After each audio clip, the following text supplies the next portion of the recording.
All right, today we're gonna be changing the brakes on 2013 LS Chevy Cruze. Already, before you get started jacking the car, make sure you loosen the lug nuts on your tires first. Makes it easier to take off. It's what, a 19mm socket. Take the bolts right off, the nuts right off. And then the frame is going to be like right behind the what is this? The radiator.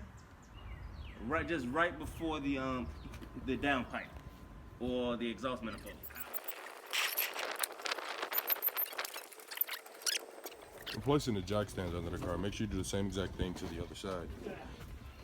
Put them right on the frame, not the pinch wheels. So the frame is going to be this piece right here. So we got to go up a little bit more.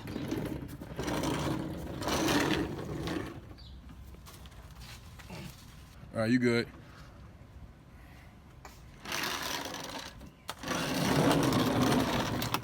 All right. Right under. Cool. You had a big fucking frame walk.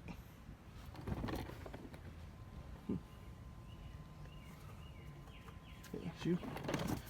All right. Now, make sure you come down slow. And in that way that you don't make the car hit the jack stands, because you are going down on the frame well. So, all right. So you just relieve the tension. Don't have the jack stand directly supporting the car. You have the jack stand supporting the car. The jack is just there for like safe measures.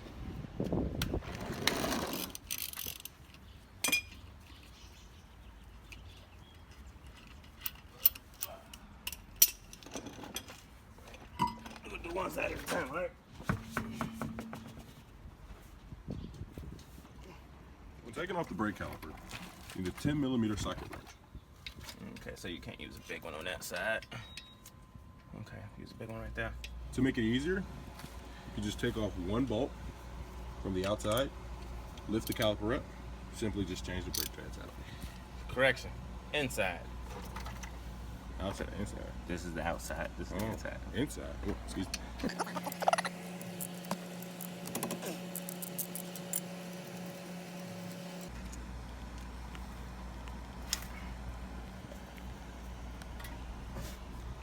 So, well, you were down. Brakes do look pretty bad. It's time for a change. Yeah, that do. For a change. All right, so it came out pretty easy.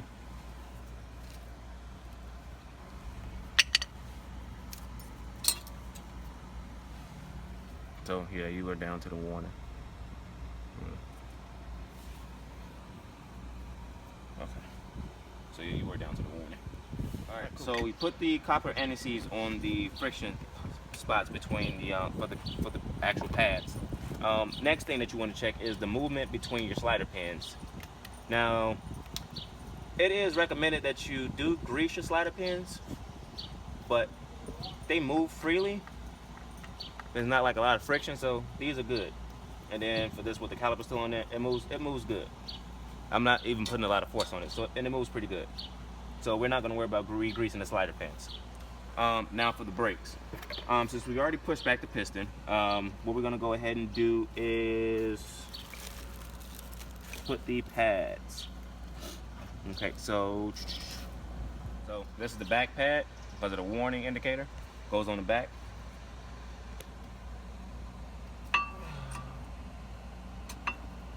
Slides right in. And for the front, as you see, no wear indicator.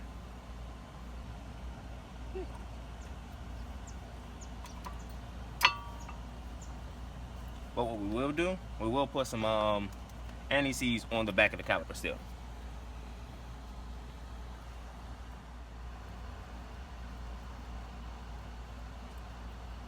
This is just so this doesn't stick. Towel. Because this copper anti-seize will get any fucking wear. Alright, now slap that back down.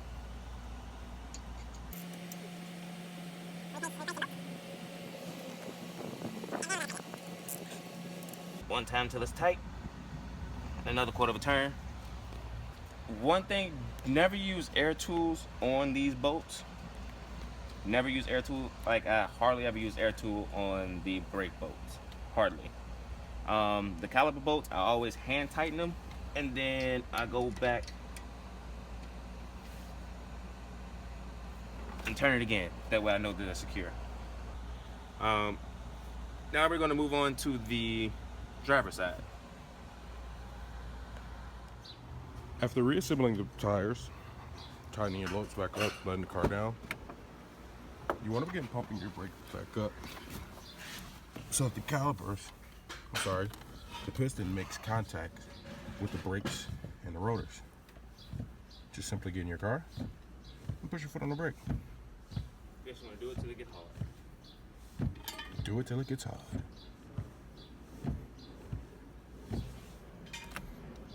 About 4 or 5 times, you should be good.